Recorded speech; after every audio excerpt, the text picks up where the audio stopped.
Bienvenido al módulo de laboratorio clínico.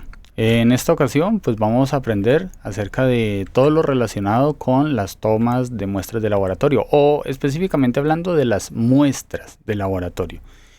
Hablar de esto es un poco complejo porque las muestras de laboratorio en sí son bastante amplias, pero para empezar, dos cosas puntuales. La primera, decir muestras de laboratorio es bastante incorrecto, aunque pues es lo obvio. En realidad la palabra más correcta para definir esto es paraclínicos. Ese es el término que se usa para, digámoslo así, enmarcar, ¿sí? Enmarcar todo lo que tiene que ver con muestras de laboratorio o cualquier tipo de examen que se le haga a los pacientes. ¿Listo? Ahora bien, el propósito de estos paraclínicos es servir, y voy a resumirlo muy puntualmente, es servir como evidencia de apoyo. Cuando digo servir como evidencia de apoyo es porque son pocos los exámenes de laboratorio o paraclínicos que en realidad están hechos para confirmar de forma inmediata si la persona tiene o no tiene una enfermedad. ¿Listo? Son pocos, ¿vale? No hay exámenes que estén o paraclínicos que estén enfocados específicamente para definir si la persona tiene o no tiene una enfermedad. La mayoría de los paraclínicos sirven como evidencia de apoyo, pero ¿de dónde o por qué se utilizan como evidencia de apoyo y no como prueba confirmatoria? Pues eso es porque, digamos, la interpretación de la condición del paciente y el diagnóstico dependen más de muchos otros factores y no solamente de lo que refleja un paraclínico o un examen. De hecho, la prueba más importante de paraclínicos o el paraclínico más importante y más antiguo de la historia es justamente el que vamos a hablar de entrada. Este paraclínico es el que nosotros usamos para empezar a entender lo que pasa con nuestro paciente. Ese paraclínico consiste en nosotros hacerle un interrogatorio inicial al paciente cuando llega a consulta. Y cuando digo interrogatorio es porque me refiero a que hay que hacerle unas preguntas. Preguntas muy puntuales, como por ejemplo, ¿cuál es el motivo de consulta? Eso es lo primero que se pregunta. ¿Por qué está aquí? ¿Cuál es su razón de venir? ¿Cuál es el motivo por el que vino? ¿Qué lo trae hasta aquí a consulta con nosotros? Entonces, esa es la primera pregunta. Luego tenemos el que si por alguna razón lo que nos está manifestando el paciente podemos llegar a deducir que puede estar ligado con antecedentes familiares, le preguntamos por esos antecedentes familiares, porque es muy posible que sea algo hereditario, que sea algo, digamos, que ya sea muy marcado dentro de la familia. Aparte de eso, también preguntamos mucho por los medicamentos que se haya tomado. Esto es muy común, hay que preguntarlo porque el ser humano tiene de por sí esa costumbre de automedicarse y es importante saberlo porque esto puede alterar el posible tratamiento que se le haga al paciente. Y por último, ¿qué otros síntomas ha tenido? Estas preguntas puntuales pueden variar. Pueden haber otras preguntas más, pueden haber muchos otros tipos de preguntas, porque eso depende de cada servicio. Pero estas son como las generales en casi todos los servicios. Siempre se preguntan estas 4 en específico. Ahora bien, este paraclínico, ¿sí? Recuerda que aquí estamos hablando de pruebas, ya sea de laboratorio o de cualquier otro tipo, que sirvan como evidencia de apoyo. Esto que estamos haciendo aquí es un paraclínico. ¿Por qué? Porque también sirve como evidencia. ¿Evidencia de qué? De lo que el paciente está diciendo que tiene, de lo que el paciente dice que se tomó, de lo que el paciente dice que ha sufrido la familia, de lo que el paciente dice que ha sentido otros síntomas adicionales. Entonces, esto es una evidencia y esa evidencia nosotros la conocemos como anamnesis. Y esto es algo que te lo tienes que saber porque en prácticamente todos los servicios hacemos anamnesis. Entonces, anamnesis es la prueba reina de los paraclínicos y es la prueba más antigua que existe. ¿Por qué? Porque es la primer prueba que nosotros tenemos de lo que pasa con el paciente. Y a partir de aquí, pues ya viene un tema de interpretación, de contrastar con exámenes, con otras pruebas, etcétera, etcétera, para poder determinar el tratamiento. De hecho, el médico lo primero que hace es coger esta anamnesis, la haya hecho quien la haya hecho, él mismo o la enfermera o el terapeuta o la recepcionista, etcétera, etcétera, no importa, o el camillero, por ejemplo, el paramédico, sea quien sea que haya hecho la anamnesis. Esta información tiene que llegarle al médico para que el médico pueda empezar a buscar respuestas de lo que tiene el paciente y a partir de ahí empezar a, digamos, a planear el tratamiento del paciente. ¿Por qué? Porque es que el médico con esta anamnesis lo que hace es primero que todo buscar correlaciones sintomáticas. Me voy a mover por acá arriba, así, para que no estorbarte allí. Entonces, buscar correlaciones sintomáticas, eso es lo primero, ¿vale? Cuando un paciente viene y nos dice que le duele, por decir algo, el abdomen y que aparte de eso tiene daño de estómago y aparte de eso tiene vómito, de cierto modo todos esos síntomas están correlacionados, esos síntomas están involucrados dentro de un mismo sistema, el sistema digestivo. Pero cuando un paciente viene y nos dice, lo que pasa es que se me hinchó el dedo pulgar del pie, ¿vale? Se me hinchó el dedo pulgar del pie y aparte de eso se me hinchó un ojo. A ver, está difícil llegar a decir que eso está correlacionado, que eso tenga que ver una cosa con la otra. No digo que sea imposible, puede pasar y patologías con las que suceda eso pueden llegar a verlas. El asunto es que encontrar un diagnóstico para ese paciente va a ser muchísimo más difícil. Se va a requerir de muchísimas más pruebas, de muchísimos más paraclínicos, porque va a ser difícil encontrar ese diagnóstico como tal. ¿Debido a qué? A que no hay correlación, como que no tienen una compatibilidad entre los síntomas, básicamente. Entonces, pero de que puede llegar a verlo, puede haberlo. Solamente que va a tomar mucho más tiempo, mucho más esfuerzo y mucho más dinero el llegar a ese diagnóstico. Eso es buscar correlaciones sintomáticas. Y mira que todo empezó desde la anamnesis, de esas preguntas iniciales. Luego, esas correlaciones sintomáticas nos pueden ayudar a explicar el cuadro clínico completo del paciente. Pues tiene esto, más esto, más esto, más aquello. Todo eso en conjunto abarca, digamos, a tal sistema, abarca a tal tejido o abarca a tales funciones del cuerpo. Entonces se puede empezar a pensar en un tratamiento al menos de estabilización, empezar a estabilizar al paciente mientras se busca el diagnóstico y mientras se busca el tratamiento adecuado. Aparte de eso, una vez que se explica el cuadro clínico del paciente, el cuadro clínico completo, podemos identificar condiciones específicas, sobre todo síntomas específicos que se pueden aliviar con medicamentos o con otros métodos, pero que sirvan para aliviar esos síntomas y así mejorar la calidad de vida de la persona mientras se llega al diagnóstico, ¿vale?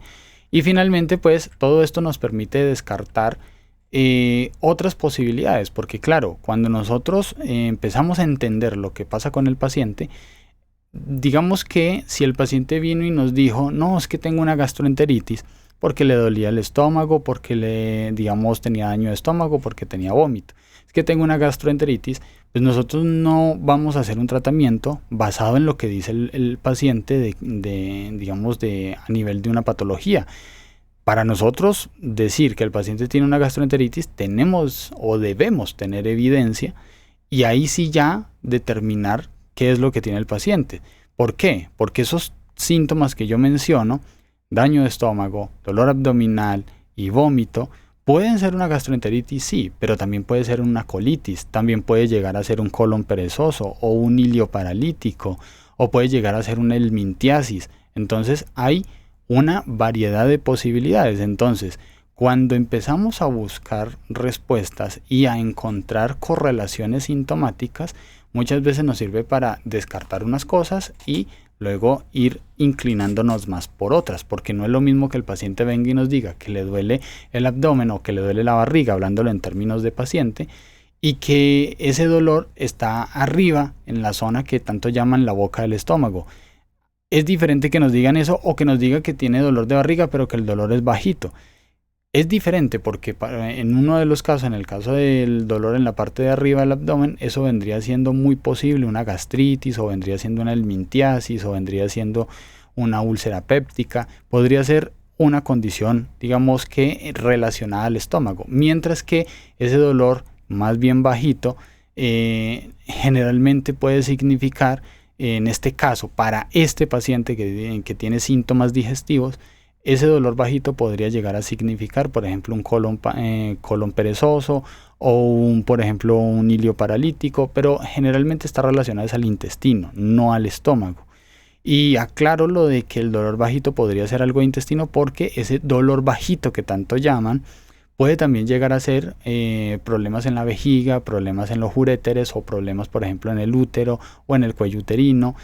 Pero como los síntomas iniciales del paciente están relacionados a inflamación abdominal, daño de estómago y vómito, esos síntomas iniciales nos sugieren que el problema está en el intestino o en el estómago, no que están en la vejiga o en el útero y así sucesivamente. Entonces, como ven, la anamnesis es fundamental, es el primer paraclínico por excelencia. No existe ninguna prueba paraclínica que sea tan buena, tan eficiente y tan útil como la anamnesis. Así que mucha atención a esto, tomar mucho apunte y a repasar mucho para que aprendas a hacer anamnesis. Siguiendo, nos encontramos con que en el tema de las muestras de laboratorio, me voy a mover de aquí. Las muestras de laboratorio resulta y pasa que se clasifican principalmente en tres. Ojo, las muestras sanguíneas. Estas son los tres tipos de muestras sanguíneas que se suelen, sacar en el paciente, ¿sí? Se sacan muestras de sangre y de esa muestra de sangre se pueden obtener estos tres tipos de muestras. Uno se llama química sanguínea, el otro se llama hematología y el otro inmunología. Química sanguínea básicamente habla del metabolismo de nuestro cuerpo, ¿sí? Sustancias, básicamente lo que producimos y lo que consumimos. Eso es química sanguínea, metabolismo. Hematología habla más bien del estado y la condición de las células de la sangre, las células que viven en nuestra sangre. Entonces, son cosas bien diferentes. Mira que la una era sustancias, la otra es células. Inmunología nos da información acerca de la respuesta de nuestro sistema inmunológico o la presencia de microorganismos en nuestro cuerpo. Entonces, como ves, las tres son muestras de sangre, pero cada una nos da información de cosas bien diferentes, bien distintas. Tanto así que vamos a explicarlo un poco mejor. En el caso, por ejemplo, de química sanguínea, como decía, nos dan información acerca del metabolismo del cuerpo gracias a que lo que vamos a medir aquí son sustancias.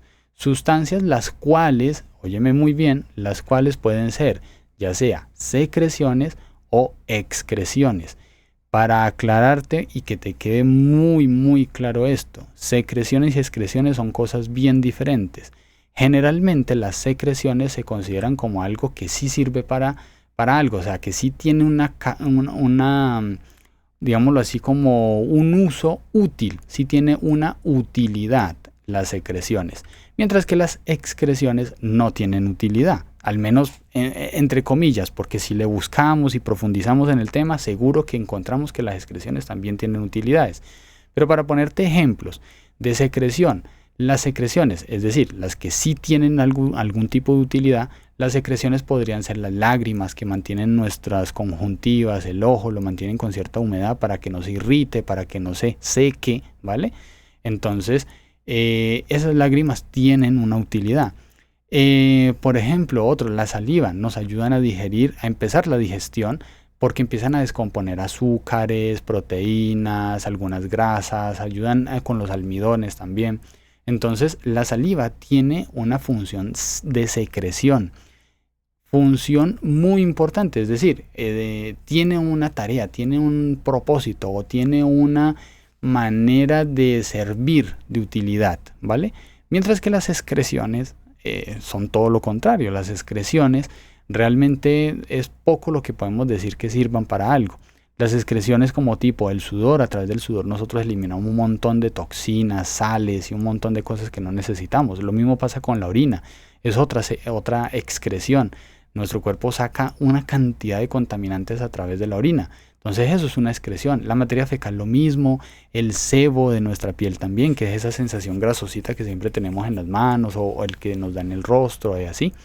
Bueno, pues eso son excreciones, son sustancias que nuestro cuerpo produce y que no tienen realmente una utilidad muy concreta, ¿vale?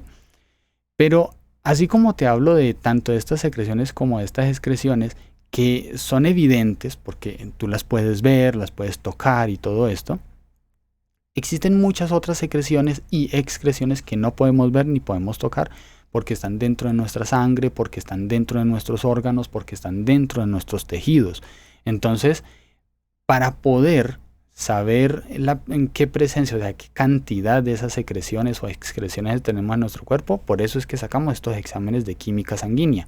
Sacamos muestras de sangre para empezar a buscar esto, qué cantidades hay de estas sustancias, ya sea secreciones o excreciones.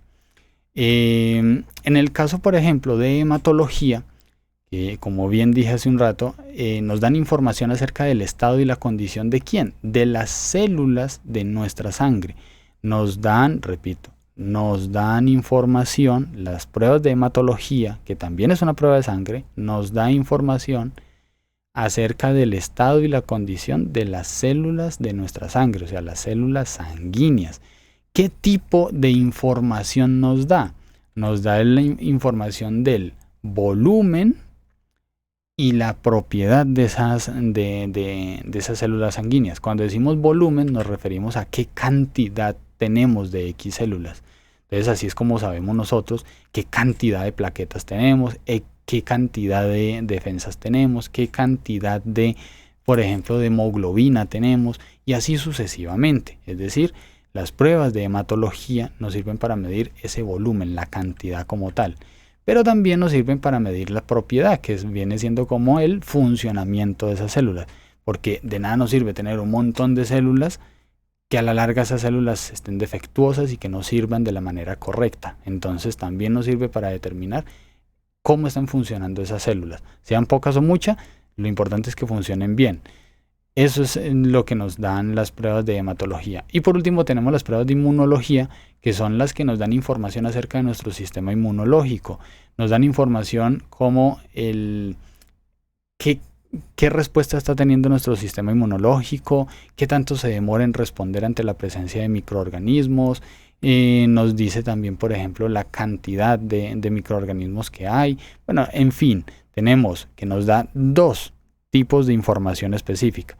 El tipo de microorganismo que nos está atacando, en este caso si son virus, bacterias, hongos, esporas, protozoos, priones, etcétera, etcétera. Perdón que golpeé el micro. Y en el caso de del volumen nos dice la cantidad acumulada que tenemos de eso, es decir, de esos microorganismos, qué cantidad tenemos de ellos. Entonces, como ves, tenemos 3 pruebas de laboratorio, pero esas 3 pruebas nos dan información bien diferente la una de la otra. Una es para sustancias, la otra es para células sanguíneas y la última es para microorganismos. Creo que hasta aquí está clarísimo. Ahora bien, existen otros paraclínicos, existen otros y yo me voy a ubicar por acá arriba porque si no, no puedes ver. Entonces, existen otros paraclínicos. Esos otros paraclínicos son las pruebas que tienen que ver con muestras de orina, que son parciales de orina, el gram de orina, el urocultivo. También tenemos las muestras de materia fecal que vendrían siendo los coprológicos, coprológico seriado, el coprocultivo, el RAID de materia fecal, sangre oculta, que también es otro tipo de prueba que se le hace a la materia fecal, y los coproscópicos. Luego tenemos otro paraclínico que se conocen como las muestras vaginales. Y en las muestras vaginales tenemos la secreción uretral, tenemos el frotis vaginal, la citología vaginal. Por último tenemos otras pruebas de otros paraclínicos que vendrían siendo las pruebas imagenológicas, es decir, todo lo que tenga que ver con imágenes o gráficos, ¿vale? En ese sentido tenemos los electrocardiograma, que son para medir la electricidad del corazón. Tenemos, por ejemplo, los rayos X o también conocidas como radiografías. Tenemos las ecografías o ultrasonidos. Por otro lado tenemos las tomografías y las resonancias magnéticas, así también como tenemos la espirometría. Las espirometrías, que es algo no muy común de escuchar, las espirometrías son básicamente lo mismo que el electrocardiograma, que sirve para medir la electricidad del corazón y que hay unas gráficas, como unos piquitos. Bueno, pues la espirometría funciona muy similar, es decir, nos da información en forma de gráficas, es decir, unas líneas, pero esta información es para medir la función respiratoria del paciente. Eso se llama espirometría. Y por último tenemos las pruebas que se conocen como pruebas específicas. Las pruebas específicas son la anamnesis, que fue por donde empezamos este módulo, que es súper importante, es absolutamente necesaria, es absolutamente, digámoslo, inevitable, sí o sí hay que hacerla porque es lo más importante, es la prueba más importante de todas. Luego tenemos los signos vitales, que también son pruebas de apoyo diagnóstico, es decir, sirven igual que la anamnesis porque nos dan información muy importante del cuerpo del paciente. Luego tenemos pruebas como el esputo o BK. Esputo o BK es una prueba que se hace a lo que comúnmente conocemos como gargajo o flema, ¿sí? Eso se llama esputo, y en el caso de las pruebas de laboratorio relacionadas al esputo se conoce, bueno, una de las más populares se llama esputo BK, que básicamente lo que está buscando es el bacilo de Koch, por eso lo de BK, bacilo de Koch, que es un bacilo que produce la famosa tuberculosis. Luego tenemos el KOH, es una prueba que se le hace muy seguido a las uñas para determinar qué hongo es el que tienen las uñas, pero también se puede hacer en el cuero cabelludo, en la piel, bueno, en muchos tejidos, porque básicamente solo es raspar un poquito el hongo y mandar como ese polvito que sale de los hongos, mandarlo al laboratorio para analizarlo, saber qué hongo es y así mismo determinar el tratamiento y el medicamento que se le va a dar al paciente. La punción espinal, es decir, el líquido cefalorraquídeo, es también una prueba que se le hace a algunos pacientes, dependiendo de las condiciones, obviamente. Y la amniocentesis, que es un ejemplo, es una prueba, perdón, en la que se extrae una muestra de sangre directamente del cordón umbilical del feto, es decir, dentro del útero de la mamá. Se pone una agujita a través del abdomen hasta que llegue al cordón umbilical del bebé y ahí se le saca una muestrica de sangre para hacer unos análisis y determinar muchas enfermedades congénitas, es decir, enfermedades que se desarrollan en medio del embarazo.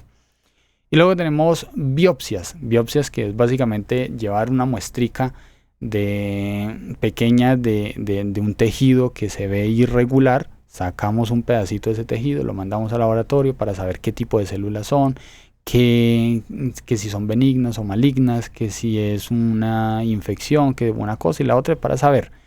Y una vez que se tiene esa información, ahí sí ya se determina un tratamiento. Bueno, ahora bien, ya te expliqué todos los tipos de pruebas de laboratorio, ¿vale? Es decir, todos los tipos de paraclínicos. Ahora bien, hay que hacer un pequeño resumen. Hay las 3 categorías que son pruebas de sangre y luego tenemos los otros paraclínicos que no son pruebas de sangre, sino que son de orina, materia fecal, pruebas vaginales, pruebas imagenológicas y las pruebas específicas. Entonces, ya entendiste esto. Ahora bien, vamos a empezar a saber cuáles son las pruebas que existen dentro de cada una de estas categorías. Porque, a ver, ya vimos las categorías, pero todavía no hemos visto, por ejemplo, qué pruebas son las que hay dentro de cada una de estas. Entonces vamos a empezar con las pruebas de química sanguínea. De los 3 tipos de pruebas de sangre que hay, vamos a empezar con las de química sanguínea. Entonces, recuerda que las pruebas de química sanguínea estamos buscando información del metabolismo del cuerpo a través de sustancias. Esas sustancias pueden ser excreciones o secreciones. ¿Y qué pruebas existen dentro de química sanguínea? Las pruebas que existen dentro de química sanguínea son, a ver, yo me adelanto por aquí. Algo importante. Las pruebas de química sanguínea se deben medir sí o sí en alguno de estos 3 Vacutainer. Vacutainer es el famoso o mal dicho tubo de laboratorio, ¿sí? Muy mal dicho, porque en realidad eso no se llama tubo de laboratorio, eso es un error garrafal. Pero estos, digámoslo así, vamos a ponerlo aquí, estos tubos de laboratorio, que en realidad se llaman Vacutainer, estos Vacutainer son los que se usan para las pruebas de química sanguínea. Hay uno que es de tapa amarilla y que en el fondo tiene una cosa que se llama gel separador de plasma. Es una sustancia viscosa, por eso se llama gel, y tiene como propósito separar las células de la sangre del plasma sanguíneo, que es como la parte líquida de la sangre. Ese gel separador de plasma no afecta para nada la muestra como tal, ni daña las células, ni nada por el estilo. Entonces, por eso se puede utilizar este tubo o este Vacutainer con gel separador de plasma. Pero también hay, digamos que otros dos que no tienen gel separador de plasma, no tienen nada dentro literalmente. Y son el de tapa amarilla, solito, sin gel separador de plasma. Y está el Vacutainer de tapa roja, también sin gel separador de plasma. Por otro lado tenemos cuáles son las pruebas, es decir, cuáles son los exámenes que yo voy a meter allí dentro de esos Vacutainer. Pues voy a utilizar, por ejemplo, allí voy a poner la glicemia pre y post, la curva de tolerancia, el nitrógeno ureico, ¿vale? La creatinina, el colesterol, los triglicéridos, proteínas totales, albúmina, perfil lipídico, ácido úrico, la transaminasa oxaloacética, la transaminasa pirúvica, la fosfatasa alcalina, la bilirrubina directa y la bilirrubina total. Todos estos son exámenes que van en esos Vacutainer, ¿vale? Entonces, cuando usted le llega la orden en su mano de extraer una muestra de creatinina, de colesterol, de triglicéridos, cuando usted le llega esa orden a sus manos, usted va a sacar una muestrica de sangre en alguno de estos tres tubitos, en alguno de estos tres Vacutainer. No va a utilizar de ningún otro color, sino alguno de estos tres. ¿Cuál específicamente? El que haya en el servicio. Afortunadamente, pues hay tres. Y usted puede, si solo hay rojos, pues usa el rojo. Si hay solo amarillos, pues usa el amarillo. Si hay amarillo con gel separador de plasma, pues usa el amarillo con gel separador de plasma, dependiendo pues de lo que haya en el servicio. Pero todas estas muestras que estás viendo allí se sacan en esos Vacutainer. ¿Listo? Ahora, cosas importantes. Si se fija, en la parte delantera de cada uno de los exámenes existen unas abreviaciones. Esas abreviaciones no todos lo tienen, porque no todos los exámenes lo tienen, pero esas abreviaciones son, digamos que para, digámoslo así, facilitar en muchos sentidos a la hora de, por ejemplo, sacar estas muestras. Como hay que marcar el Vacutainer, hay que marcarlo con la prueba que se va a utilizar, que la prueba que se va a sacar, perdón, pues aquí hay que marcarlo. Muchas veces el nombre, si es muy largo, no cabe aquí, porque aquí hay que poner el nombre del paciente, el número de documento, el número de historia y la prueba de examen que se va a sacar. Entonces, claro, son muchos datos para poner en un espacio tan chiquito. Entonces, por eso se inventaron estas abreviaciones. Pero no todas las pruebas de laboratorio tienen abreviaciones. Entonces, uno le toca defenderse con esto. Que afortunadamente ahora, bueno, durante muchos años se utilizó y habrá lugares que todavía lo hacen, que cogen es una cinta papel y cortan un pedazo de cinta papel, ahí sacan todos los datos y luego le pegan esa cinta papel al Vacutainer. Habrá lugares que todavía lo hagan. Muchos lugares actualmente ya se han modernizado en el sentido de que lo que hacen es que tienen unas etiquetas que se imprimen con todos los datos del paciente, con las pruebas que se van a sacar, con todo. Sale toda la información allí específica que se necesita. Entonces, digamos que una vez que se imprime esa etiqueta, luego se le pega directamente al Vacutainer. De forma directa se le pega ahí al Vacutainer y ya es muy fácil. Digamos como que resuelve todo el problema de si te cabe o no te cabe la información en este papelito de aquí. Entonces, y por eso, pero para los que tienen, digamos, todavía que hacerlo en este papelito, pues para eso existen estas abreviaciones. Ahora bien, me dirás, pero profe, ¿qué pasa o para qué sirve cada una de estas pruebas? Bueno, pues a ver, cada una de estas pruebas tiene una razón de ser, tiene un propósito, tiene un uso, ¿vale? En el caso, por ejemplo, de la glicemia, al igual que la glicemia pre y post, nos sirven para saber cómo está funcionando nuestro páncreas, cómo funciona el páncreas del paciente. Si la glicemia está alterada, ¿vale? Muchas veces significa que el páncreas no está siendo capaz de producir una sustancia importante que es para metabolizar esa glucosa o esa glicemia, porque aquí lo que estamos midiendo en la glicemia pre y post y en la glicemia normalita, estamos midiendo la cantidad de glucosa que hay en la sangre, o como vulgarmente la gente dice, el azúcar en la sangre, ¿sí? Entonces, aquí lo que estamos midiendo es eso. Estamos midiendo es cuánta glucosa, porque esa es la palabra correcta, en vez de decir azúcar, es cuánta glucosa tenemos en nuestra sangre. Para eso sirve la glicemia y la glicemia pre y post. Y al medir esa glucosa, ¿sí? Nos damos cuenta, pues si está elevada, si está disminuida, lo que sea. Con los resultados nos damos cuenta si el páncreas está trabajando bien, si el páncreas está funcionando adecuadamente, si está produciendo insulina, porque esa insulina es la que ayuda a metabolizar esa glucosa. Entonces, gracias a esa insulina es que podemos metabolizar la glucosa, pero esa insulina se produce en el páncreas. Entonces, por eso, sacar la prueba de glucosa, es decir, la glicemia normal o la glicemia pre y post, nos ayuda a saber si el páncreas está funcionando bien y así poder ir determinando cuál es el tratamiento que se le va a dar al paciente. Algunos pacientes, si el páncreas no produce insulina o la produce defectuosa o la produce insuficiente, lo que sea, pues obviamente así mismo se va determinando los tratamientos. Puede ser metformina, puede ser insulina cristalina o puede ser insulina NPH, etcétera, etcétera, ¿vale? Pero entonces para eso nos sirve.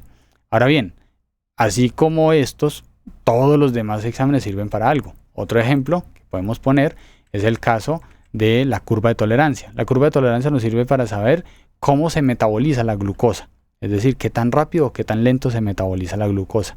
Esto se utiliza muchísimo, por ejemplo, con esos pacientes que dicen que a toda hora tienen cansancio, que tienen sueño, o que almuerzan y que sienten esa de que les da la hora boba. Bueno, muchas veces esto es porque tienen la curva de tolerancia de glucosa alterada. Entonces, para eso nos sirve este examen. El nitrógeno ureico nos sirve para saber cómo están nuestros riñones y el hígado. La creatinina para saber la función de nuestros riñones. El colesterol, pues para saber cuánta grasa usted tiene acumulada en el cuerpo, sobre todo a nivel de tejido vascular, o sea, arterias y venas. Luego tenemos los triglicéridos, que nos sirve también para saber acerca de, también está relacionado con grasas, pero también está relacionado con dulces. Es decir, si usted consume mucho dulces, entonces va a tener los triglicéridos elevados. Las proteínas totales. Las proteínas totales vienen a ser para ayudarnos a nosotros a saber información acerca, por ejemplo, de nuestro hígado, que es un órgano muy importante de nuestras vísceras. Luego tenemos la albúmina, nos sirve también para saber información del hígado. El perfil lipídico también sirve para medir acumulación de grasa en nuestros tejidos vasculares, o sea, arterias y venas. Luego tenemos que el ácido úrico sirve para medir el cómo están, no cómo funcionan, digamos que no para medir cómo funciona, sino más bien en la condición en la que están nuestros huesos y nuestros riñones. La transaminasa oxaloacética y la transaminasa pirúvica sirven para saber si el hígado está pasando por un proceso inflamatorio, como en el caso de la cirrosis, la hepatitis, etc. Luego tenemos la fosfatasa alcalina, que nos sirve, por ejemplo, para medir la función de nuestra vesícula biliar, el hígado y nuestros huesos también. Por último, las bilirrubinas. Tenemos la bilirrubina directa y la bilirrubina total, que estas sirven para saber cómo está nuestra vesícula biliar y el hígado. Esto vendrían siendo las pruebas de química sanguínea, pero hay algo muy importante que debes saber. Hay pruebas que dentro de la misma categoría, en este caso química sanguínea, hay pruebas que pueden llegar a ser necesario medirlas en otros Vacutainer. En este caso, te pongo aquí el ejemplo de que en este Vacutainer, déjame yo me muevo de aquí, bien, en este Vacutainer, que es el Vacutainer de tapa morada o también conocida como tapa lila, es lo mismo, morado o lila es la misma cosa, ¿vale? En este Vacutainer se mide la prueba de rutina prenatal y la rutina de hipertensión. Y quiero que me escuches muy bien y prestes mucha atención. La rutina prenatal y la rutina de hipertensión no son un examen, son un conjunto de exámenes. Por eso se llama rutina. La rutina quiere decir que usted va a sacar varios exámenes en uno. Eso es lo que significa rutina. Me preguntarás y me dirás, ¿cómo así que a una embarazada se le sacan varios exámenes en uno? Y es que así funciona y siempre va a ser así. A una embarazada, por ejemplo, es decir, se le hace la rutina prenatal. ¿Por qué? Porque resulta y pasa que para una embarazada es importante que nosotros sepamos cómo está funcionando la glucosa y cómo está funcionando el páncreas. ¿Por qué? Porque puede desarrollar la famosa diabetes gestacional. Entonces, por eso es importante saber cómo tiene su glucosa, su páncreas y su insulina. Por eso se le hace la glicemia pre y post. Entonces, usted en ese tubito, ahí va a sacar un solo tubito, pero va a sacar esas dos glicemias. Aparte de eso, también a la embarazada también se le suele sacar el nitrógeno ureico, la creatinina y el colesterol. Esto para medir la función de los riñones, del hígado y por supuesto de si tiene grasas acumuladas en el cuerpo, pues esa embarazadita. Los triglicéridos, esa a veces la incluyen, pero pues no todos los médicos lo hacen. Y por otro lado también los perfiles lipídicos, también se les puede solicitar dentro de esa rutina prenatal las fosfatasa alcalina y las transaminasas, ya sea la oxalbacética o la pirúvica. Cualquiera de esos exámenes, todos esos dentro de un solo tubito, dentro de uno solo. Y eso se llamaría rutina prenatal. En el caso de la rutina de hipertensión funciona igual, es decir, son varios exámenes dentro de uno solo, pero entonces son exámenes diferentes a los de la rutina prenatal, porque aquí lo que estamos buscando es exámenes que nos den información importante para poder seguir manejando un paciente hipertenso. Entonces, ¿qué tipo de exámenes son importantes? Todos los que tengan que ver con riñones, porque la hipertensión daña los riñones. Entonces es muy importante estar vigilando los riñones del paciente hipertenso. Entonces por eso se manda rutina de hipertensión y dentro de esa rutina de hipertensión hay exámenes, todos los exámenes que tengan que ver con riñones. En ese caso tenemos que la creatinina, por ejemplo, tenemos el ácido úrico, tenemos por ejemplo también que es muy útil, que es muy, ¿cómo decirlo? A ver, que nos da información que puede llegar a ser extremadamente decisiva para un tratamiento a tiempo. Si no, posiblemente el paciente necesite trasplante renal, que es el ácido úrico. Ese ácido úrico nos ayuda muchísimo a saber la condición de los riñones del paciente. Entonces, ese es los primeros ejemplos. Pero aparte del daño, el posible daño renal que tenga el paciente hipertenso, también se le mandan otros exámenes que son para, digámoslo, hacer control y que no empeore el paciente. Ejemplos sería el caso de los triglicéridos, el colesterol, también podría ser el tema de las proteínas totales. O sea, son exámenes que ayudan para saber cómo está el paciente evolucionando y si hay que incrementarle dosis de medicamentos o cambiarle el medicamento de forma directa. ¿Listo? Bueno, ahora bien, continuando entonces, tenemos algo importante que se me olvidaba antes de continuar. Se me estaba olvidando, lo siento. Si te fijas, en el caso, por ejemplo, de estos primeros tubitos que estaban aquí, estos Vacutainer de este lado, teníamos que en estos casos solamente había uno que tenía un componente dentro, que es un gel separador de plasma, pero no es anticoagulante y estos tampoco tienen anticoagulante. En comparación de estos, entonces vamos a hablar del de allá, es decir, del de tapa morada o lila.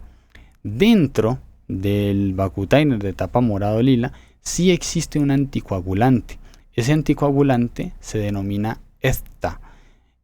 El EFTA es un anticoagulante que ayuda a evitar que la sangre se dañe mientras es transportada o mientras se logra hacer el procedimiento de procesar esa muestra, ¿vale? Entonces, el Vacutainer de tapa morada o lila contiene EFTA y de eso te tienes que acordar siempre, ¿vale? Entonces, anticoagulante está. Ya luego, más adelante vamos a ver que existen más. Ahora, seguimos con las pruebas que nosotros, digamos, vamos a conocer siempre como las pruebas de hematología. Las pruebas de hematología, que ya vendrían siendo la segunda de las tres que tenemos. Las pruebas de hematología, como ya sabemos, nos dan información del estado y la condición de las células sanguíneas. Obviamente, ese estado y condición nos da información específica, como es el caso del volumen, es decir, la cantidad y la propiedad que tienen esas células sanguíneas, es decir, cómo funcionan esas células. ¿Qué células son las que vamos a medir? ¿Qué células son las que vamos a buscar? Bueno, pues las células que vamos a buscar, a ver, me muevo. Las células que vamos a buscar son bastante variadas, pero en realidad no son nada, digamos, complicado, porque las células sanguíneas en realidad son bastante pocas. Lo primero que hay que decir es que vamos a utilizar es el Vacutainer de etapa morada o lila. El mismo que utilizamos para la rutina prenatal y la rutina de hipertensión, pero en el caso de química sanguínea, pues aquí en hematología vamos a utilizar el mismo Vacutainer de etapa morada o lila que contiene esta de anticoagulante, pero aquí lo vamos a utilizar para pruebas de hematología. ¿Qué pruebas van aquí? Aquí van el cuadro hemático, que es lo mismo que decir un hemograma, el cuadro hemático completo, que es lo mismo que decir hemograma completo, el grupo sanguíneo y RH, esto es para saber el tipo de sangre y si eres RH positivo o negativo, la hemoglobina, la sedimentación, el recuento de plaquetas, el COMS directo, los drepanocitos, los reticulocitos y el extendido periférico. Todo esto tiene que ver con células. A comparación de química sanguínea, todos los exámenes que vimos allí, toda esa lista de exámenes, todos esos son sustancias. Algunas son excreciones, otras son secreciones, pero son sustancias en química sanguínea. Aquí, en hematología, todas estas pruebas son células, ¿vale? Y aquí eso que quede claro. Como puedes ver, también en estas pruebas de hematología, también hay algunas que tienen abreviación, otras no. Otra cosa es, por ejemplo, que digamos que estas pruebas, al igual que pasaba con las de química sanguínea, también tienen un objetivo, tienen una razón de ser, el que existan estas pruebas, pues. Lo primero es que, por ejemplo, el cuadro hemático nos da información acerca de las defensas de nuestro cuerpo, es decir, los leucocitos, pero también nos ayudan a saber acerca de los eritrocitos, que son los glóbulos rojos. Nos ayuda, por ejemplo, en el caso del cuadro hemático completo, nos ayuda a saber información acerca de los leucocitos, los eritrocitos, las plaquetas, los neutrófilos, que son diferentes tipos de defensas de nuestro cuerpo. El grupo sanguíneo y RH, pues ya sabemos, nos sirve para saber el tipo de sangre y si eres RH positivo o negativo. La hemoglobina, esto sirve para saber acerca de cómo está funcionando. A ver, esta es interesante porque, a ver, esta nos da información tanto nutricional como acerca del funcionamiento de nuestros huesos. Porque resulta y pasa que las células sanguíneas, plaquetas, glóbulos rojos, glóbulos blancos, o sea, todas las células sanguíneas se producen en los huesos. O sea, los huesos son los que fabrican esas células. Entonces, la hemoglobina nos ayuda a saber cómo está funcionando esos huesos, pero también nos ayuda a saber si a nivel nutricional estamos bien o nos hace falta algo. Por otro lado, tenemos la sedimentación, que nos sirve para saber acerca del metabolismo, es decir, de cómo algunas células se comportan ante la presencia de X sustancias.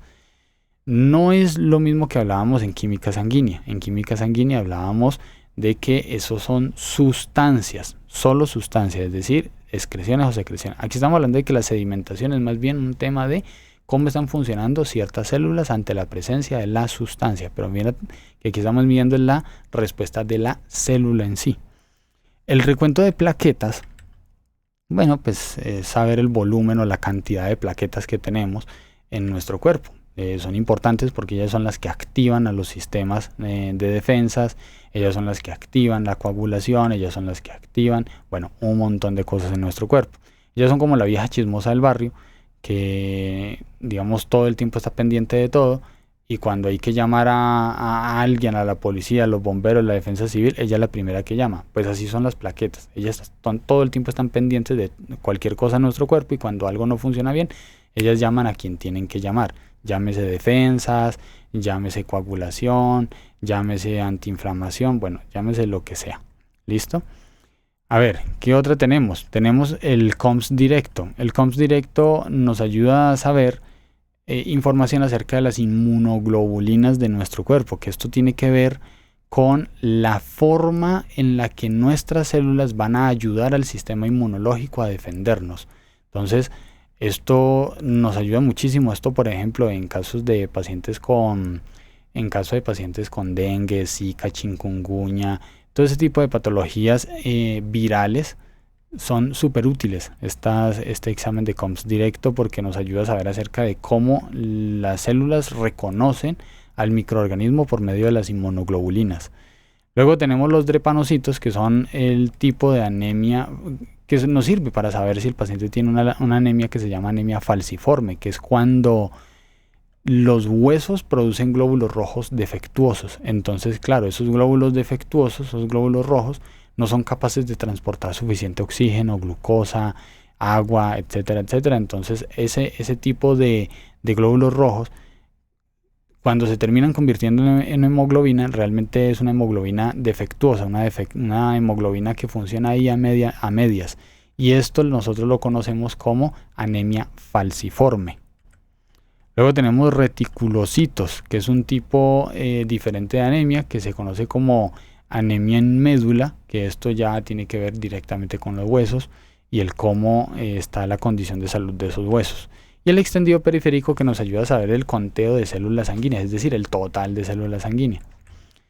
Por otro lado, al igual que pasaba, por ejemplo, en el caso de química sanguínea, en hematología, en estas pruebas de hematología, también hay una situación, y es que, bueno, unos exámenes se sacan en el Vacutainer de etapa morada o lila, y ahora estos que están aquí, estos que van a aparecer aquí, se sacan en el Vacutainer de etapa azul o celeste. Azul o celeste son lo mismo, ¿vale? Entonces, en el azul o celeste. Este Vacutainer tiene un anticoagulante diferente al de etapa morada o lila. El de etapa morada o lila se llama EFTA, el anticoagulante. En el de etapa azul o celeste, el anticoagulante se llama citrato de sodio. Citrato de sodio, ¿vale? También te lo tienes que aprender. ¿Y qué exámenes van allí? Pues van básicamente dos, que son los, digámoslo así, los tiempos en los que coagula nuestra sangre. Uno se llama el tiempo de protrombina y el otro se llama tiempo de tromboplastina. Estos son los tiempos de coagulación, es decir, qué tanto se demora en coagular nuestra sangre. Y esto es importante, por ejemplo, para una persona que se va a hacer una cirugía, porque si no coagula a la velocidad que debería y lo meten a cirugía, se puede desangrar en medio de la cirugía. Entonces, estos pacientes hay que hacer estos exámenes para poder determinar si están en la condición de soportar una cirugía. Por eso el PT y PTT, que así es que se les dicen siempre, se refieren por PT y PTT, aunque es tiempo de protrombina y tiempo de tromboplastina. Estos exámenes se le mandan siempre a los pacientes que van a entrar a cirugía o que se están programando para una cirugía. Y tenemos también, por otro lado, que en el Vacutainer de etapa roja, que es un tubo seco sin ninguna sustancia, nada, no tiene nada, o sea, que es el mismo que hubiéramos utilizado por allá en las de química sanguínea. Aquí se saca el COMS indirecto y la prueba de embarazo, la beta-HCG o la beta-hormona de la gonadotropina coriónica humana. Estas dos pruebas se sacan en este Vacutainer, ¿vale? En este tubo de laboratorio. Entonces, son 3 Vacutainer diferentes solo para la categoría de pruebas de inmunología, pero quedaron bien separaditos para que sepan exactamente qué son. ¿Listo? Ahora bien, vamos a pasar a las pruebas a lo que son las últimas pruebas de sangre, que son las pruebas de inmunología.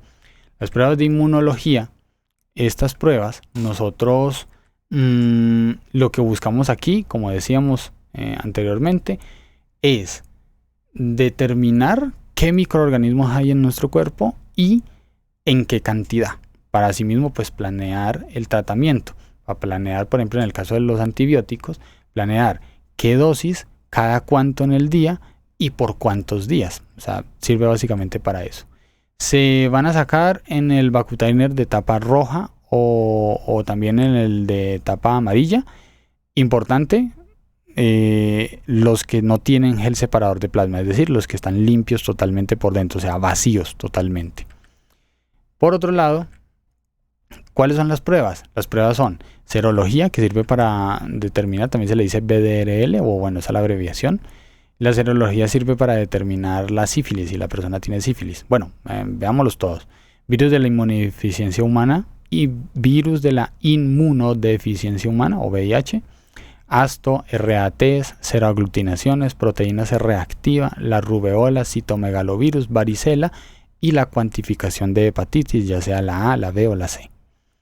Entonces, cada uno de estos, por supuesto, nos sirve para determinar microorganismos en específico o la cantidad de esos microorganismos, o también para saber cómo está respondiendo nuestro sistema inmunológico. Por ejemplo, en el caso de Astos, bueno, la BDRL, como decía, es para el caso de la sífilis. El virus de la inmunodeficiencia humana, pues es el caso del VIH. Asto es para infecciones por estreptococos, que es un tipo de bacteria. Luego el RATs nos sirve para saber si la persona puede llegar a tener artritis reumatoide.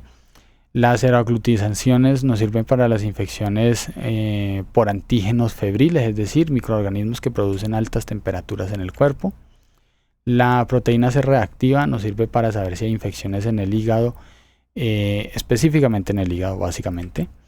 Toxoplasmas nos sirve para saber acerca de si hay virus a nivel del sistema nervioso, por ejemplo, a nivel del cerebro. Y bueno, hasta aquí. Estos son todas las pruebas de sangre, ¿sí? Lo que nosotros llamábamos pruebas sanguíneas, ya están todas allí. ¿Listo? Ya vimos las tres categorías. Ahora, en cuanto a protocolo bueno, antes del protocolo, algo muy importante. Miren aquí arriba que las únicas pruebas que están resaltadas son las de química sanguínea. Y si se fijan en el título del tema actual, dice ¿cuándo se debe hacer ayuno? Bueno, esto es una pregunta muy común porque es algo normal que muchas personas lo preguntan, sobre todo los alumnos, porque siempre es una duda. La respuesta es muy clara, muy concreta. Se debe hacer ayuno siempre que se vayan a hacer pruebas de química sanguínea. Si usted tiene cualquiera de los tipos de pruebas de química sanguínea, glucosa, o sea, la glicemia pre y post, colesterol, triglicéridos, o sea, todos los que son sustancias o secreciones, o excreciones, perdón, todo lo que son esas excreciones o secreciones, todas esos exámenes siempre van a requerir ayuno, siempre, ¿vale? Las pruebas de embarazo requieren ayuno. La rutina prenatal, la rutina de hipertensión requieren ayuno. Por ejemplo, las transaminasas requieren ayuno, ya sea la transaminasa pirúvica o la oxaloacética. Si tiene, por ejemplo, un perfil lipídico, si tiene, por ejemplo, una creatinina, un ácido úrico, si tiene cualquiera de esas, requieren ayuno. ¿Por qué? Porque todos esos exámenes son de química sanguínea. Recuerden que esas sustancias a la larga son sustancias químicas. El azúcar es una sustancia química, entonces si usted come azúcar antes de estos exámenes, altera la química de su sangre y por lo tanto el examen va a salir alterado. ¿Listo? O sea, llévense en esa idea en la cabeza. Aquí lo que estamos midiendo es química, por eso se llama química sanguínea. Si usted a su cuerpo le mete química antes de la prueba, pues usted va a alterar el resultado de esa prueba, ¿sí? Entonces por eso se tienen que hacer en ayunas. porque la sal es una sustancia química, el azúcar es química, las proteínas, los almidones, todo eso es química, ¿vale? Incluyendo los medicamentos. Tampoco se debe consumir medicamentos antes de las pruebas de química sanguínea, porque la química en general, cualquier sustancia química que usted meta en su cuerpo, llámese alimento, medicamento, lo que sea, cualquier sustancia química que usted meta en su cuerpo antes de esas pruebas altera el resultado de esas pruebas de química sanguínea. ¿Listo? Espero haber dejado eso claro. Ahora bien, ya pasando a otros temas, hablemos de algo muy importante, que es el protocolo de atención al usuario. Esto no se puede saltar porque pues es obligación por parte del ministerio para las escuelas que siempre ustedes sepan cuál es el protocolo de atención al usuario. El protocolo empieza siempre por nosotros, antes de sacar una muestra de laboratorio o cualquier paraclínico, siempre tenemos que saludar. Y generalmente pues para esto también hay educación, es decir, hay un protocolo básicamente en el que dice que usted no debe saludar en plural sino en singular. Plural es cuando usted habla en más de uno, es decir, cuando usted dice buenos días, en realidad no son buenos días, el día es solo uno, igual que la noche, solo una, entonces, y la mañana lo mismo, pero nosotros estamos muy acostumbrados a eso. Se supone que por reglamentación tú tienes que aprender a saludar es en singular, es decir, buen día, buena tarde o buena noche, porque se supone que es solo uno, ¿vale? Esto pues obviamente son, digamos que minucias, pero son minucias a las que estamos obligados, ¿listo? Luego esto sí que es muy importante, debe presentarse e identificarse, es decir, mi nombre es y yo soy. Es decir, mi nombre es John Colony, yo soy el enfermero a cargo o el enfermero de turno y voy a realizarle tal cosa. ¿Por qué? Porque justamente el siguiente punto dice informar. Es decir, le voy a realizar un procedimiento que se llama tal. ¿Listo? Siempre hay que informar. Y los pacientes no lo saben, pero realmente cuando usted no saluda, cuando usted no se presenta, cuando usted no se identifica y cuando usted no informa, el paciente te podría demandar porque usted está incumpliendo el protocolo de atención. Entonces, por eso es que el ministerio lo establece como obligatorio, que ustedes tienen que aprenderse esto, porque si no, se meten en problemas, básicamente. Y por último está mostrar el equipo. Esto sí yo lo agrego. Lo que demanda la ley son los primeros tres. Pero el último yo lo agrego porque sirve para favorecer que el paciente vaya manteniendo la tranquilidad. Es decir, muchos pacientes, cuando usted no le muestra el equipo, ellos están ahí sentaditos esperando que usted los chuse y el paciente ve la aguja, ve los vacutainer, ve el torniquete, ve todo y entonces empieza a zarar, se empieza a asustar porque es normal que les pase eso, ¿vale? Pero cuando usted saluda, cuando usted se presenta, se identifica, informa lo que va a hacer y muestra el equipo, el paciente va entrando como en familiaridad, se va sintiendo más tranquilo. Porque no nos digamos mentira, cuando usted llega a que le saquen una muestra de sangre y la enfermera o el enfermero es bien carepistola, revólver y no saluda, no dice nada, sino que páseme el brazo, póngase ahí, siéntese ahí o acuéstese o cosas por el estilo, pues esa brusquedad y esa falta de empatía y de humanidad, pues evidentemente eso va haciendo sentir incómodo al paciente y eso hace que pues se incremente la ansiedad, el estrés y todo eso. Y algo muy importante, ¿por qué esto se considera como algo importante dentro de nuestro protocolo de atención? Porque resulta y pasa que esto influye de forma directa sobre si nosotros vamos a poder realizar el procedimiento en el paciente. Y mucha gente no lo sabe, pero esto es real, o sea, esto es así tal cual. Resulta que en nuestro cuerpo, cuando el corazón palpita, él manda sangre hacia todos nuestros tejidos, incluyendo hasta el último dedito del pie, el último dedo de la mano. O sea, manda sangre a toda parte.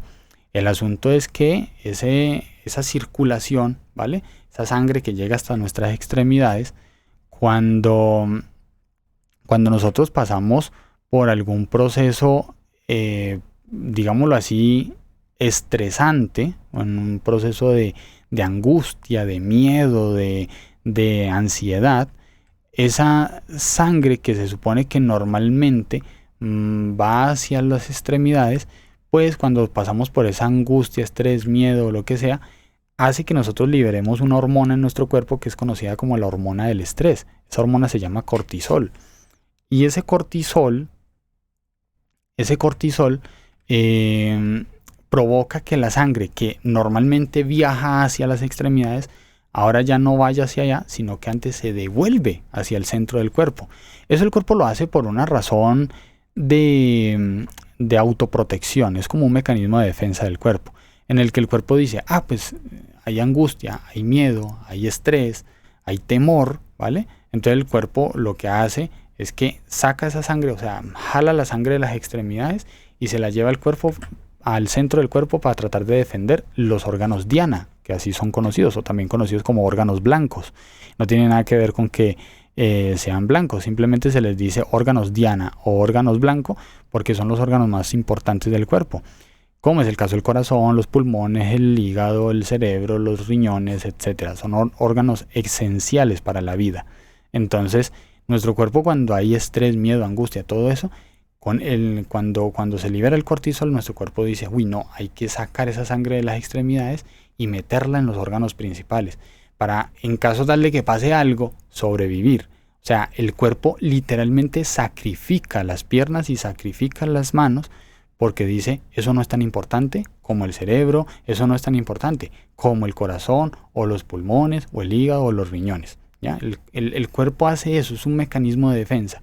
Lo curioso es que muchas personas no saben esto, y sobre todo muchas enfermeras, enfermeros y profesionales no saben esto, y sucede que siempre, como tienen esa cara de pistola, como tienen esa cara de revólver, y asustan al usuario, asustan al paciente, resulta y pasa que ese usuario le sucede todo esto, ¿sí? Libera cortisol, se angustia y la sangre se devuelve. En el momento que eso sucede, claro, la sangre que estaba llenando estas venitas se devuelve y entonces estas venas desaparecen. Es cuestión de lógica, es decir, si la sangre que estaba ahí se está devolviendo hacia el corazón, pues es evidente que estas venitas ya no se van a ver. Así usted le apriete aquí bastante, ahí se van a notar un poquito, pero no se van a notar lo suficientemente bien. Entonces, usted hacer un buen protocolo de atención al usuario influye muchísimo en que finalmente puedas hacer el procedimiento, porque si usted asusta a su paciente, lo estresa, le da angustia, le da miedo, o hace cosas que el paciente diga, uy, eso es peligroso, como por ejemplo no lavarse las manos, como por ejemplo no usar tapabocas, como por ejemplo que se le cayó el guante o la torunda de algodón y aún así las recogió del piso y se las puso y con eso fue a atender al paciente. A ver, ese tipo de cosas hacen que los pacientes se sientan inseguros, sientan miedo, sientan temor, sientan angustia, estrés, y eso va a hacer que suceda esto de la liberación del cortisol. Todo esto que acabo de explicar aquí, todo esto tiene un nombre. Se llama retroceso venoso periférico. Está arriba en el título del tema actual. Retroceso venoso periférico. Y ese retroceso venoso periférico es que la sangre de las venas que está en nuestras extremidades se devuelve al centro del cuerpo para proteger los órganos principales. Y ahí usted se queda sin venas, porque ya no hay sangre en esas venas, ¿vale? Hay, pero muy poquita. Listo. Ahora, continuando, tenemos el equipo de flebotomía que vamos a utilizar, es decir, el equipo con el que vamos a sacar muestras de sangre. Tenemos el famoso Venojet, que es esto es el Venojet. Muy probablemente ustedes van a ir a las farmacias y les van a decir, ¿qué es esa vaina? Esto es un Venojet. La mayoría lo conocen como aguja de Vacutainer.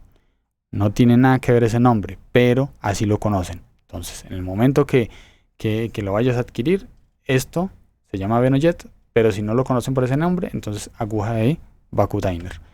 Por otro lado, tenemos el Vacutainer como tal. El Vacutainer, que es el famoso tubo de muestra de sangre, ¿vale? Tubo de muestra de sangre, así le dice todo el mundo.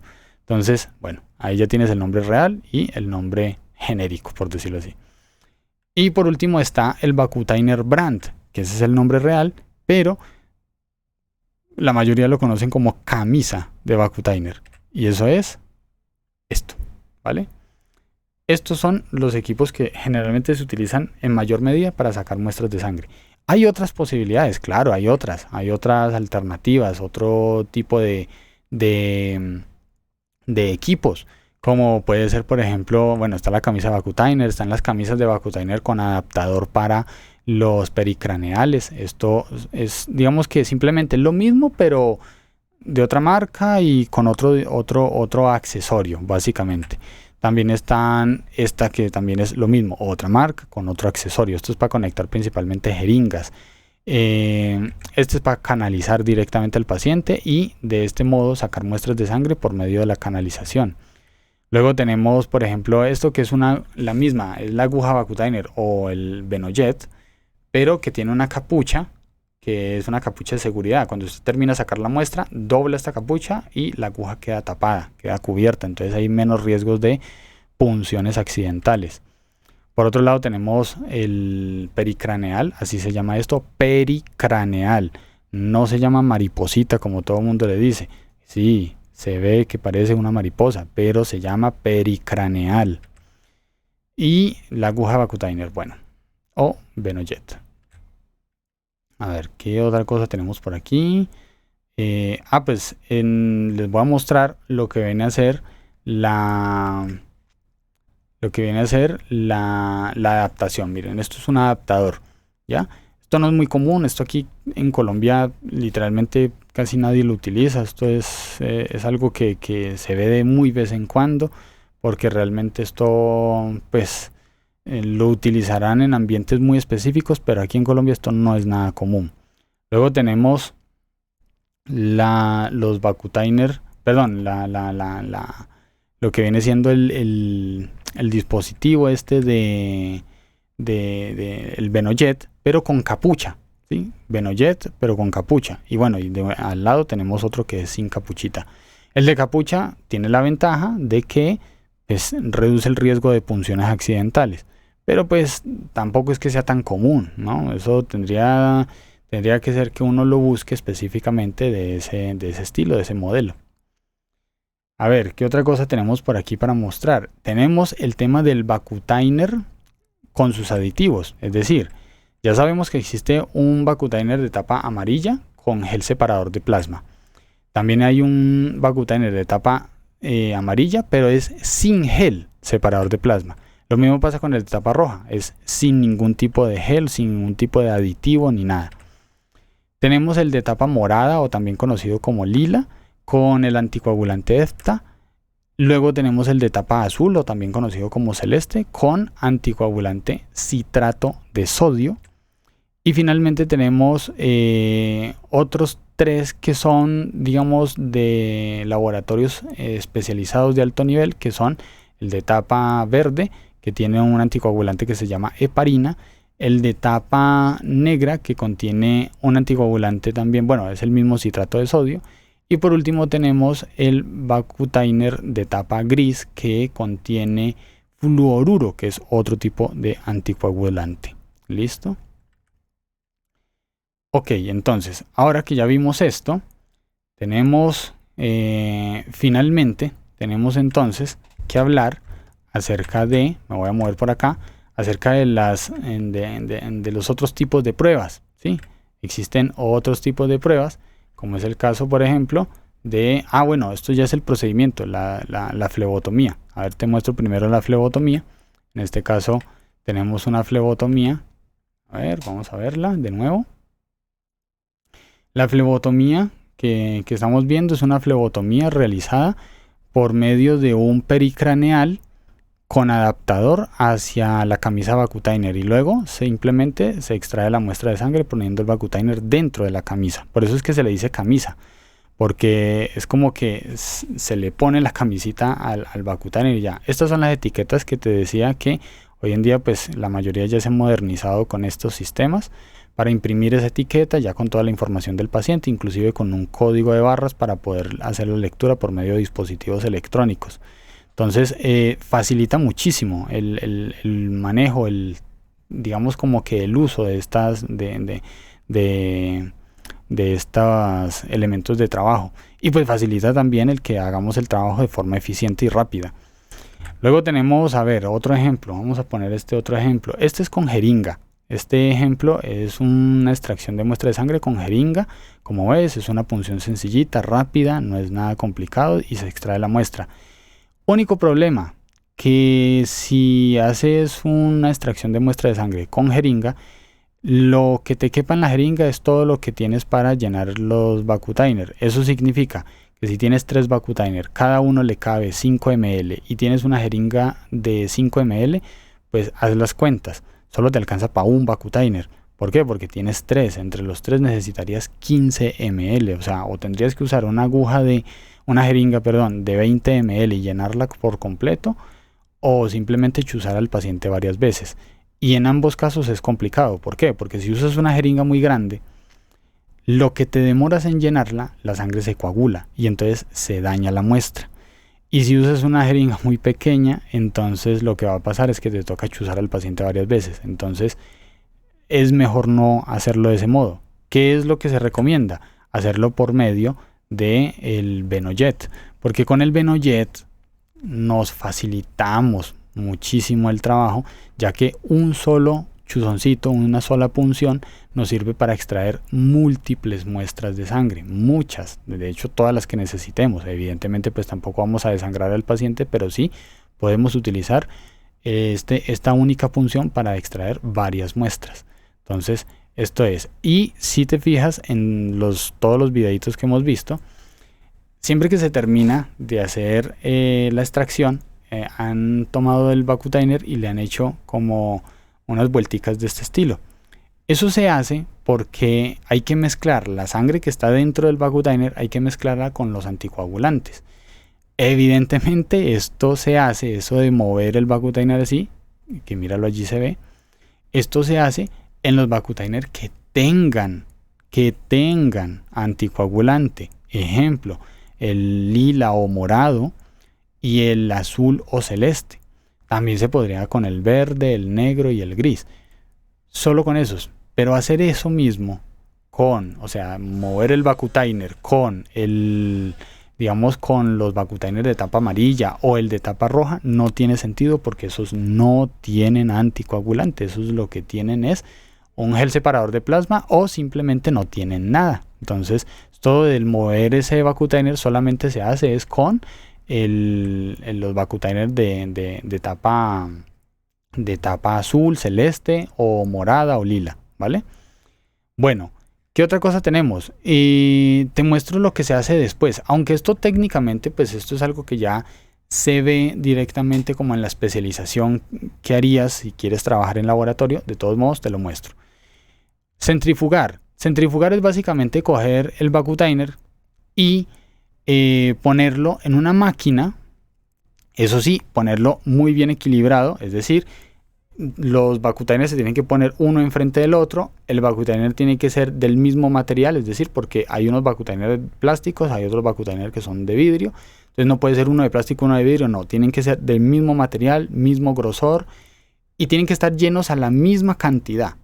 Esto es para que cuando metas esos Vacutainer dentro de la máquina y la pongas a girar, no se vaya a desequilibrar por el tema de que no tiene balanceados los pesos. Entonces por eso tiene que ser exactamente el mismo material, estar llenos al mismo nivel y ser del mismo grosor del vidrio o del plástico y ponerlos a girar en la centrífuga. ¿Qué es eso de girar en la centrífuga? Pues básicamente esto que ves aquí. Es una máquina en la que, bueno, pones los tubitos y luego ella empieza a girar a 3000 o 5000 o 8000 revoluciones por minuto. O sea, 3000, 5000 u 8000 vueltas por cada minuto. Y esto se pone, hay diferentes protocolos, pero generalmente se pone de 7 a 12 minutos y una vez que termina de girar, cuando eso termina, el resultado de eso es que la sangre se separa, es decir, las células pesadas, glóbulos rojos, glóbulos blancos, plaquetas, todo eso cae al fondo del Vacutainer y en la parte de arriba queda el mero plasma sanguíneo, es decir, esto que estás viendo aquí en pantalla. O sea, en la parte de abajo queda todo las células ahí amontonaditas, ahí apeñuscadas, y arriba queda el plasma sanguíneo, que parece una sustancia muy similar como a la orina, se ve como muy similar a la orina, o se ve, sí, así como cristalina amarillenta. Eso se llama plasma sanguíneo, ese es el líquido de la sangre. La sangre en sí no es roja, ni azul, ni oscura. La sangre en sí es de ese color que ves allí. Lo que la hace oscura, lo que la hace roja, lo que la hace azul, en algunos casos, son las células que la componen. Son las células que están allí dentro de esa sangre. Pero entonces con esta máquina lo que hacemos es separar el plasma sanguíneo de las células. Y como puedes ver, entonces las células que se fueron al fondo del Vacutainer quedan ahí apeñuscaditas en el fondo y dejan arriba limpiecito el plasma sanguíneo. Y ese plasma es el que utilizamos para muchas pruebas. De hecho, ese mismo plasma es el que se utiliza en los spa para hacer el famosísimo plasma rico en plaquetas y que ayuda a rejuvenecer, que a darle brillo al rostro y que no sé qué, y a quitar mancha y no sé qué, etcétera, etcétera. Es eso mismo, ¿vale? Pero entonces requiere otros procesos adicionales ese procedimiento, pero básicamente para eso sirve la centrifugación. A ver, ¿qué más nos encontramos? Pues por aquí hay un videito que muestra el proceso. A ver, tenemos que vieron cómo equilibró los dos Vacutainers, los puso uno enfrente del otro para no ir a dañar la máquina, porque si no, eso sale volando esa máquina si no lo equilibran. Entonces, mira cómo el plasma quedó separado. Y aquí tenemos otro ejemplo. Listo. Eso es una centrifugación. Eso simplemente se deja por una cuestión de 7 a 12 minutos y listo. En este caso él los puso a 15 minutos. No, perdón. No alcancé a ver. Lo puso fue a 1500 revoluciones por minuto. Y no vi. Lo que no vi fue el tiempo. Vamos a ver de nuevo. A ver, lo está equilibrando. Como ven, es muy sencillito, no es nada complicado. Lo puso a 15.000 revoluciones y lo dejó a 15 minutos, sí. 15 minutos puso la centrifugación y con eso obtuvo el resultado del plasma limpiecito, plasma sanguíneo. A ver, tenemos más por acá. A ver, ¿qué más tenemos? Lo mismo. Pruebas de cómo las células se van hacia el fondo, pero en este caso esto no es sangre, esto es orina. Y eso que se ve al fondo del Vacutainer son, digamos, los residuos que nuestro cuerpo trata de eliminar por medio de la orina. Miren toda el agua, porque el resto es pura agua. Miren toda el agua que el cuerpo tiene que botar para eliminar solo esas pequeñas partes de excreciones, de cosas que no necesitamos en nuestro cuerpo. Y mire todo el agua. Por eso es que es importante consumir grandes cantidades de agua en nuestro día a día, porque consumimos muchas sustancias y nuestros riñones, para poder sacar, aunque sea un poquito de los desechos, miren toda el agua que necesita. Entonces esto es lo que están viendo allí. A ver, ¿qué otra tenemos? ¿Qué otra cosa podemos ver? Vamos a ver el tema de muestras de los otros paraclínicos, en este caso las muestras de orina. Muestras de orina, como decíamos, hay parcial de orina, gram de orina y el urocultivo.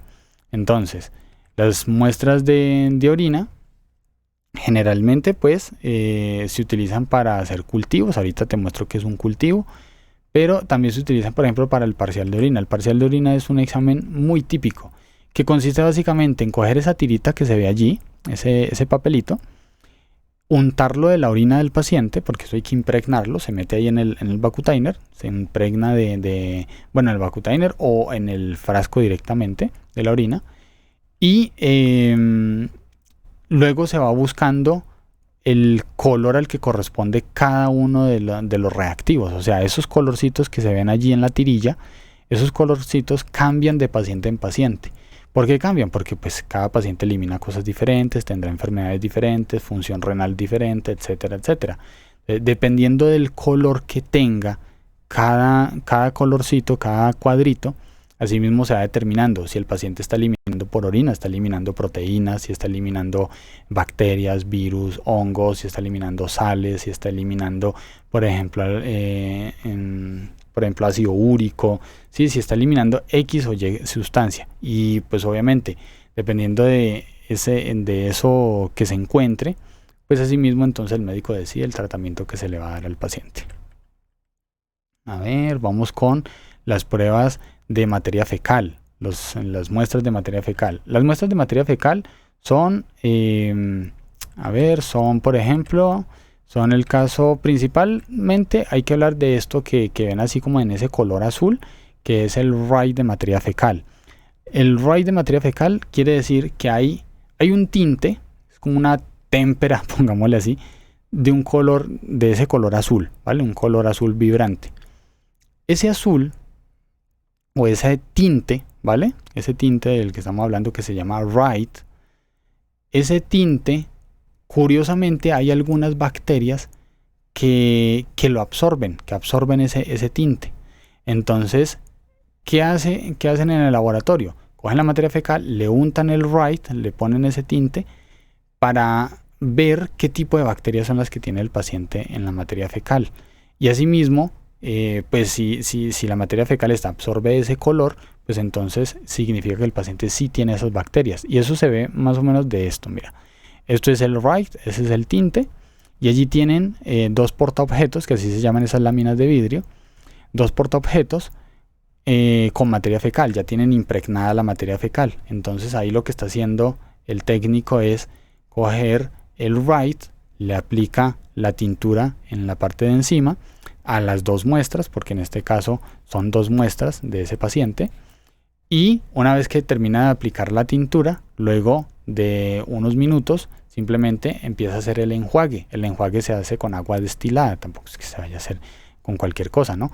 Se hace con agua destilada y se va digamos como soltando a chorritos pequeños, con mucho cuidado, se va soltando el agua destilada con la finalidad ya de que finalmente pues quede el portaobjetos lo más limpio posible, pero que dentro de esa materia fecal se alcanza a visualizar cómo muchas bacterias han absorbido el color, entonces quedan allí tinturadas, quedan bien pintaditas esas bacterias, y luego cuando las ponen en el microscopio se ven claritos, se ven súper claritas las bacterias, y así pues se facilita mucho el diagnóstico de muchas enfermedades intestinales, estomacales, bueno, digestivas en general.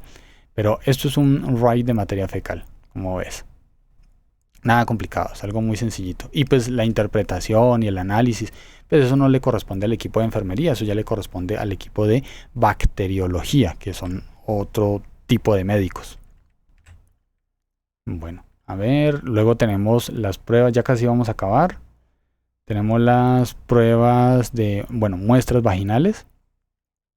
En este caso tenemos algo similar con el tema del tinte, pero esto es en muestras vaginales. Aquí, digamos, se sacan las secreciones vaginales, se ponen sobre un portaobjetos, es decir, esa misma laminita de vidrio, y luego se ponen con un tinte también y se pasan en el microscopio para identificar tipos de células. ¿Qué se buscan?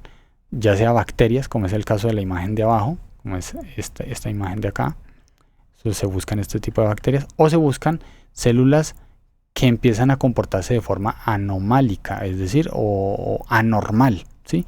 Es decir, estas células empiezan a comportar como si fuesen un cáncer. Entonces ahí es cuando las mujeres van, se hacen la citología y les llega un resultado que dice células anormales.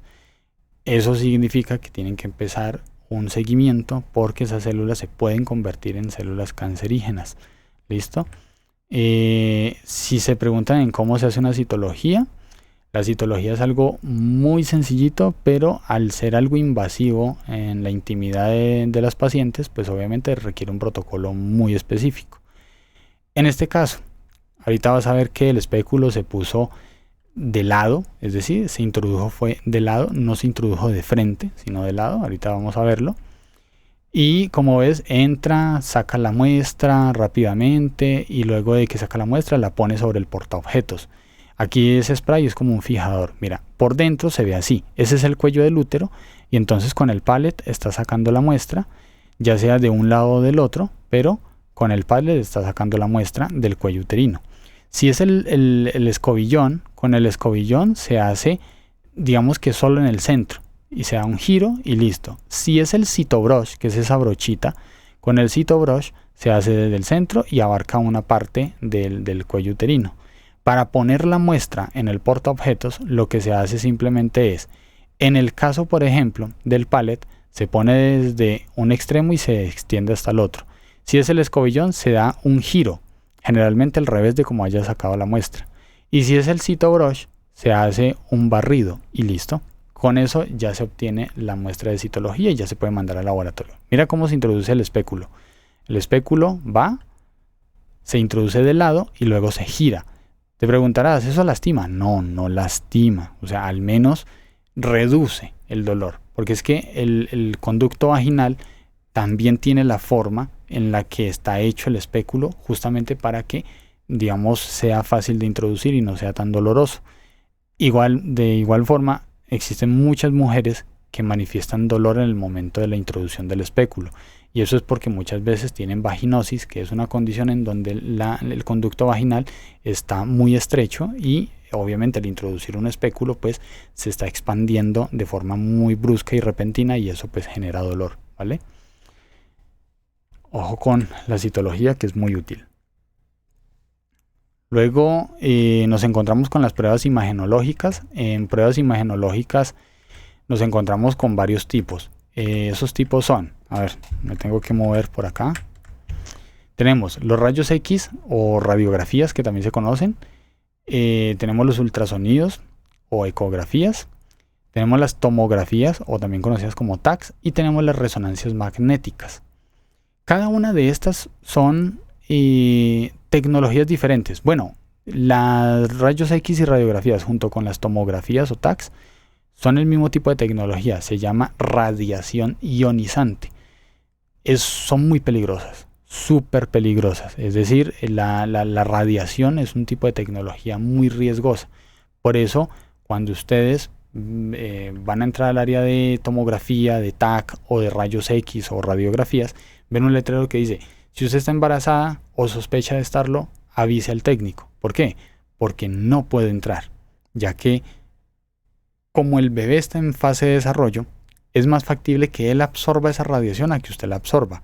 Entonces, peligro, que el bebé puede nacer con malformidades, puede nacer con manchas en la piel, puede nacer incluso puede nacer con déficit neurológico, retraso mental, síndrome de Down, etcétera, etcétera. O sea, un montón de posibilidades. Y todo eso porque la radiación, que es como una especie, veámoslo así, es como una especie de aire venenoso, por decirlo de alguna manera. Y eso lo absorbe el feto. No quiere decir que los adultos no lo absorbamos, por supuesto que sí. Por eso los técnicos siempre se ponen unos chalecos pesados hechos de plomo, justamente para que la radiación no penetre a través de ese chaleco. O sea, la radiación es muy peligrosa, ¿vale? Mientras que, por ejemplo, los ultrasonidos y ecografías usan el sonido de alta frecuencia. Esto es un tipo de tecnología diferente, no produce daño, para nada. Y las resonancias magnéticas también son peligrosas, pero desde otro aspecto o otro análisis. Porque aquí lo importante es que la persona en el cuerpo no tenga metales, que no introduzca metales en la máquina, porque eso es un imán, literalmente es un imán gigantesco que da vueltas alrededor del paciente. Todos estos producen imágenes diferentes, ¿sí? Por ejemplo, los rayos X, si se pueden ver, son imágenes estáticas y que muestran de cierto modo la densidad del tejido, ¿sí? Es decir, qué tan denso, qué tan grueso puede llegar a ser el tejido y qué tan fuerte. Pero, por ejemplo, los ultrasonidos y las ecografías muestran movimiento y pueden ser en vivo. Esto es muy útil porque, por ejemplo, en el caso de las embarazadas, pueden ver a su bebé en movimiento. Las tomografías y las resonancias aquí cambian un poquito porque estas parece que tuvieran movimiento, pero en realidad no son movimientos. Simplemente son fotos hechas en milímetro a milímetro, ¿sí? Es decir, la máquina lo que hace es que toma una foto dentro del cuerpo, luego se mueve un milímetro, toma otra, luego se mueve otro milímetro, toma otra, y así sucesivamente se va tomando fotos poco a poco del cuerpo entero o del tejido que estén enfocados. Entonces, luego cuando juntas todas esas fotos pasa como cuando tú dibujabas en un cuadernito en una esquina, dibujabas algún muñequito que iba teniendo movimiento cuando movías las hojas rápido. Pues así mismo pasa aquí. Después de que juntan todas esas imágenes una tras otra y las mueven rápido, pues entonces se ven esos movimientos. Pero aunque se vea como que no es una tecnología muy complicada, en realidad este tipo de imágenes nos ayudan muchísimo porque son mucho más precisas, porque como son fotografías milímetro a milímetro que se van sacando, pues evidentemente en la medida que tú vas viendo las imágenes, vas viendo cómo cada tejido, cada espacio, cada lugar, cada órgano, cada cosa, tú la puedes ver especialmente y de forma detallada. O sea, no tiene pérdida, mejor dicho. Algo importante es que en estas dos, las tomografías o TACs y las resonancias magnéticas, existe una variante en la que usted coge al paciente, le inyecta una sustancia, que esa sustancia lo que hace es que es como que absorbe el mecanismo con el que se saca la imagen. Entonces queda muy contrastada con el resto del tejido y justamente se ve algo así. Cuando le ponen al paciente esa sustancia por las venas, que también se la pueden dar a tomar, se la pueden poner por las arterias o se la pueden introducir en ciertas cavidades como los oídos, el colon, ¿sí? Eso varía dependiendo del caso, pero cuando se saca la tomografía, el TAC o la resonancia magnética, se contrasta mucho, o sea, se ve muy bien por donde se haya ido ese líquido, se ve muy bien, como puedes ver allí en la imagen. Se ve súper clarito, se ve súper detallado allí por dónde va. ¿Esto para qué sirve? Por ejemplo, en casos de lo que llaman derrame cerebral, es decir, los ACV, accidentes cerebrovasculares, puede servir para saber en dónde hubo el taponamiento de la arteria, es decir, dónde se tapó la arteria o dónde se reventó la arteria o dónde hay algún problema, ¿sí? Entonces ayuda muchísimo y para muchas otras condiciones también es muy útil. A ver, ¿qué más tenemos por acá? Me tengo que mover. Aquí está. Y luego están estas que son las pruebas gráficas. Tenemos, por ejemplo, esta primerita que tenemos allí. Esto es un electroencefalograma. Luego tenemos la espirometría, que es con una gráfica podemos ver. Bueno, estas dos son gráficas, al igual que pasa con esta y al igual que pasa, por ejemplo, con esta, ¿sí? Todas son gráficas. Cada una nos da información. ¿Por qué hace parte de las pruebas imagenológicas? Porque puede que no sean una foto, puede que no sean un video, pero sí son una gráfica, son una imagen. Y esa imagen es importante para nosotros determinar cómo está funcionando X tejido u órgano del paciente. En el ejemplo que tengo aquí, que es el electrocardiograma, podemos ver que es muy importante saber medir exactamente dónde va cada electrodo. Cada electrodo debe ir en un lugar específico. Todos, tanto los electrodos que van en la región torácica como los electrodos que van en las extremidades, tanto superiores como inferiores, tienen que ir en lugares específicos para poder, digamos, sacar una imagen o una gráfica que sea sumamente fiel a la realidad del paciente, que sea una gráfica que sirva realmente para valorar al paciente de forma objetiva y real, que no vayan a haber errores de interpretación o de diagnóstico y demás. Miren, esa es la gráfica. ¿Listo? Bueno, ahora tenemos las últimas, ya con esto terminamos, que son las pruebas específicas, que son la anamnesis, que fue lo primero que vimos. Esa fue la primerita que vimos, esa ya la hablamos. Y de ahí en adelante tenemos más, como la punción lumbar, la amniocentesis, que es la que les decía, que es sacar una muestra de sangre directamente del cordón umbilical del bebé. Luego tenemos las biopsias, que es para sacar una muestra, que las biopsias son una muestra del tejido para saber qué tipo de tejido, qué tipo de células son las que están en ese tejido, si es benigno o maligno.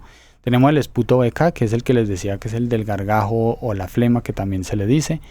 La anamnesis, que creo que ya con esta es la cuarta vez que se las menciono, cuarta o quinta vez. Por favor, no la olviden y practíquenla. Y a ver, que me equivoqué. Y por acá, signos vitales, que están los signos vitales, tanto los básicos como los avanzados, ¿sí? Entonces, todos estos signos vitales son también pruebas específicas de laboratorio. Finalmente, como para no dejar la duda allí, voy a mostrarles lo que es el tema de un cultivo. Miren, esto que se ve abajo, este videito que se ve acá abajo, esto es un KOH. El KOH, como les decía, simplemente es raspar un poquito el hongo que tenga el paciente, donde sea que lo tenga, uñas, cuero cabelludo, piel, donde sea que lo tenga, genitales, se raspa y se manda al laboratorio, ¿sí? Se pone ahí en el portaobjetos, en esa laminita de vidrio y se manda. Y ya en el laboratorio pues lo analizan, miran qué tipo de hongo es, o si es una bacteria, o sea, lo que sea, una espora, un prión, lo que sea, se manda y cuando ya se identifica qué es específicamente, pues ahí sí ya se manda el tratamiento. Esto se hace muy comúnmente en pacientes que llevan mucho tiempo con una condición y que usan cantidades de cosas y no les soluciona y nada, pues se les manda este tipo de examen para poder identificar de forma precisa y detallada qué es y asimismo poderlo tratar.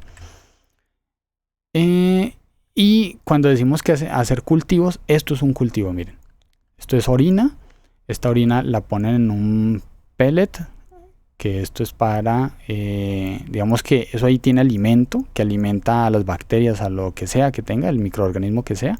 Lo dejan 24 horas y cuando lo sacan, miran a ver qué microorganismos se multiplicaron. Y ahí se alcanza a ver que sí, hay microorganismos en esa orina. O sea, ese paciente tiene una infección urinaria, ¿vale? Ahí está, miren. Ahí está. La ponen. Esto es una incubadora, pero pues obviamente para bacteriología, no es como la de los bebés. Y la sacan y ahí están todo lo que son las bacterias. ¿Listo? Genial. Bueno, dicho eso, eso es todo por el día de hoy o por esta ocasión. Así que nos vemos en una próxima. Se cuidan, se bañan. Chao.